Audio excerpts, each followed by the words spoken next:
हम सब जानते हैं कि डोनाल्ड ट्रंप साहब ने अपने प्रेसिडेंशियल कैंपेन के दौरान कहा था कि भाई मैं जिस दिन चार्ज लूँगा 24 घंटे में युद्ध विराम हो जाएगा। अफसोस की बात यह है कि दोनों जगह युद्ध बंद होने के बजाय और भीषण हो गया है। और उन्होंने कहा हाल ही में कि I am very disappointed with Putin, और मैं भी बहुत टफ हो सकता हूँ। और उन्होंने जो है 50 दिन दिए हैं पुतिन को ये युद्ध समाप्त करने के लिए। रशिया कह रहा है आप हथियार देते जाएं तो लड़ाई चलती जाएगी। एक तरफ वो कह रहे हैं कि वो लड़ाई को बंद करना चाहते हैं, दूसरी तरफ वो हथियार दिए जा रहे हैं। अगर केवल डिफेंसिव हथियार दिए जाएं तो वो भी अंडरस्टैंडेबल, लेकिन अगर ऑफेंसिव वेपन्स दें तो फिर कहें कि 50 दिन दे रहा हूँ, जो करना है कर लो। ये कुछ विरोधाभास आता है। यूक्रेन के 8 मिलियन लोग देश छोड़ के भाग चुके हैं, कोई उसके 2 मिलियन मारे गए, कोई 250,000 के करीब यानी 2.5 लाख के करीब वो तो लड़ाई का मैदान छोड़ के भाग गए। तंग आ गए हैं भैया। आपको कोई हद होती है सहन शक्ति की। देखिए रूस अब खुले में हमले नहीं कर रहा। ड्रोन्स की डर से रूस जो है वो इन्फेंट्री के स्टॉर्म ट्रूपर्स के अटैक कर रहा है, जो कि अपनी स्क्रैम्बलर मोटरसाइकिल्स पे आते हैं, जो कि ऑल टेरेन व्हीकल्स पे बैठ के आते हैं, पेड़ों की लाइन, ट्री लाइन्स का कवर लेते हुए अंदर घुसते हैं। वो अब स्ट्रीट बाय स्ट्रीट फाइटिंग नहीं कर रहे। लड़ाई का अपना मार्ग खाली करने के लिए, साफ करने के लिए रूस जो है यूक्रेन के शहरों पे, कई इत्यादि पे भीषण ड्रोन अटैक कर रहा है। एक दिन में तो उसने 750 ड्रोन कई पे दाग दिए थे और कोई 40 मिसाइल दागे थे। हाल ही में ईरान और इजराइल के बीच हम जानते हैं कितना भीषण युद्ध हुआ, और इस युद्ध के आखिर में अमेरिका भी युद्ध में कूद पड़ा अपने B-2 बॉम्बर्स और बंकर बस्टर बॉम्ब्स के साथ। उसके बाद हमने देखा कि ऑपरेशन सिंदूर हुआ, the 5th India Pakistan war, जो कि 96 घंटे चली। भीषण युद्ध, बड़ा दबा के युद्ध हुआ, जिसमें खासकर एयर पावर और ड्रोन्स का ज़बरदस्त इस्तेमाल हुआ। तो इन दोनों युद्धों ने पूरी दुनिया की तवज्जो, पूरी दुनिया की अटेंशन हटा दी। कहाँ से?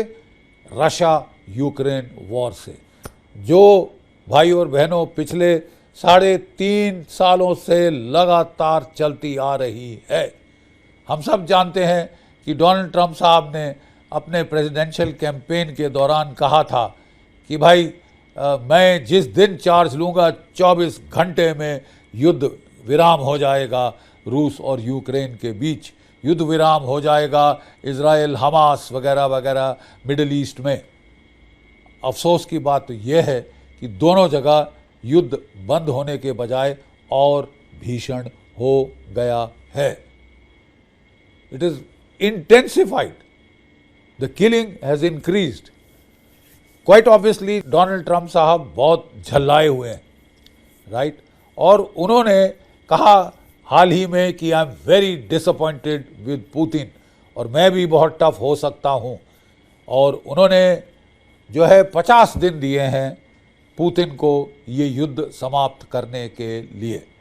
उन्होंने साफ धमकी दी है कि अगर ये युद्ध आपने 50 दिनों में नहीं रोका तो मैं 100% टैरिफ्स रूस पे लगाऊंगा। मैं 100% टैरिफ उन देशों पर लगाऊंगा जो रूस से साजो सामान, पेट्रोल वगैरह खरीद रहे हैं, जिसमें शामिल है चीन, जिसमें शामिल है भारत। उन्होंने ये भी कहा है कि उन्होंने पेंटागन को इजाज़त दी है कि वो डिफेंसिव वेपन्स जैसे कि पेट्रियट्स हैं वो यूक्रेन को बेचना शुरू करे, राइट? और ये डिफेंसिव वेपन्स वो यूरोपियन नेशंस को बेचेंगे, जो कि यूक्रेन को बेचेंगे। मतलब डायरेक्टली पेंटागन यूक्रेन को नहीं सेल करेगी, लेकिन ये यूरोपियन देशों को बेच देगी, जो कि इन टर्न सप्लाई करेंगे यूक्रेन को। क्या ऑफेंसिव वेपन्स भी सप्लाई किए जाएंगे, जैसे हाइमार्स, जैसे एटैकैम्स, जैसे कि क्रूज मिसाइल, स्टॉर्म शैडो के अमेरिकन इक्विवेलेंट्स। JSSM जिनको कहा जाता है, तो क्या वो भी सप्लाई करेंगे? अगर वो सप्लाई करें तो युद्ध और भीषण होगा।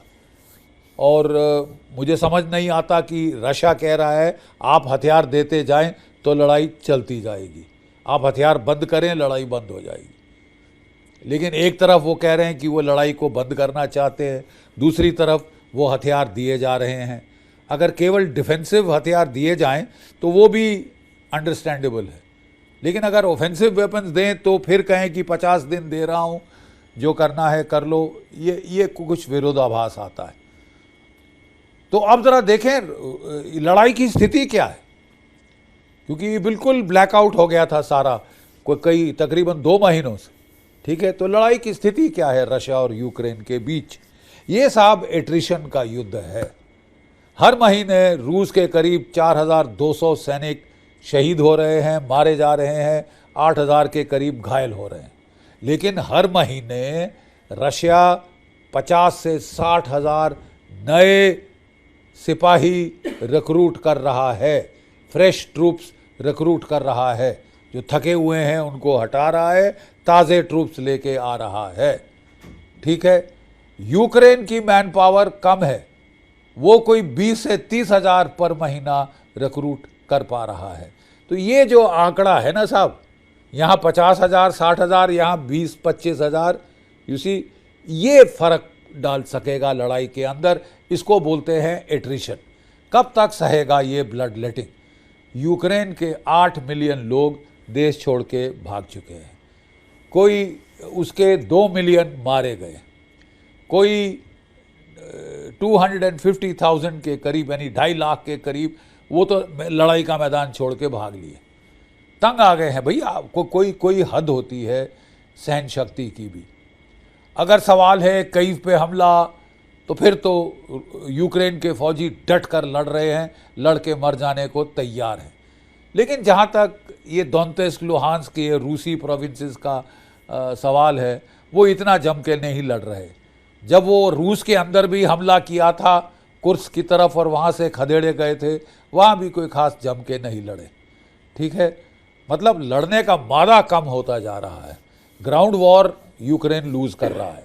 हाँ, अमेरिका के सपोर्ट से वो जो इलॉन मस्क के स्टारलिंक सैटेलाइट्स हैं, उनकी मदद से वो अपने ड्रोन्स अटैक करे जा रहा है। ठीक है, और कभी मॉस्को हिट करता है, कभी कोई और शहर हिट करता है। हाल ही में ऑपरेशन स्पाइडर वेब लॉन्च किया, जिसमें ड्रोन स्मगल किए रूस के अंदर और उनके ज़रिए कोई 40 बॉम्बर्स, स्ट्रेटेजिक बॉम्बर्स डिस्ट्रॉय कर दिए। अभी स्ट्रेटेजिक बॉम्बर्स खुले में रखे थे साहब। क्यों खुले में रखे थे? क्योंकि स्टार्ट ट्रीटी के मुताबिक दोनों साइड्स का कहना है कि आप अपने बॉम्बर छुपा के नहीं रख सकते, हैंगर में नहीं रख सकते, शेल्टर में नहीं रख सकते, उनको सैटेलाइट इमेजरी के लिए खुले में रखिए, ताकि दूसरी साइड को पता हो आपकी मंशा क्या है, अटैक कर रहे हैं या छुपा रहे हैं या क्या कर रहे हैं। उन्होंने खुले में रखे थे, यूक्रेन ने फ़ायदा उठा के अपने इनसे उड़ा दिए। अब साहब जो है उड़ा तो दिए हैं, और रूस अब पलटवार कर रहा है। जब रूस पलटवार कर रहा है उनके शहरों की तरफ, तो दुनिया भर में रो रहे हैं। डोनाल्ड ट्रंप साहब कह रहे हैं दिस इज़ टू मच, बहुत हो गया है, I am very disappointed with Putin. क्यों साहब, उसके भी तो शहर बर्बाद हो रहे हैं, उसके भी तो बड़े बड़े स्ट्रेटेजिक टारगेट्स हिट हो रहे हैं, तो वो भी हिट बैक करेगा। तो लेकिन डोनाल्ड ट्रंप का पेशेंस अब कम हो गया है। उन्होंने रूस को 50 दिन दिए हैं कि भैया जो करना है करो, फिर ख़त्म। 50 दिन में रूस क्या कर सकता है? रूस ने सुमी की इलाके में छोटे में छुटपुट हमले किए हैं। फिर जो है खार्किव के इलाके में ऑस्किल नदी के पार उसने हमले शुरू किए हैं, अपने कदम आगे बढ़ा रहा है। कुपियांस्क में उसने वहाँ भी वो ऑस्किल नदी की जो है उसको पार करने की कोशिश कर रहा है। और फिर जो मेन लड़ाई है अभी वो है पोक्रोवस्क और कॉन्स्टेंटिनोव का, जो कि बड़े शहर हैं दोनेत्स्क के।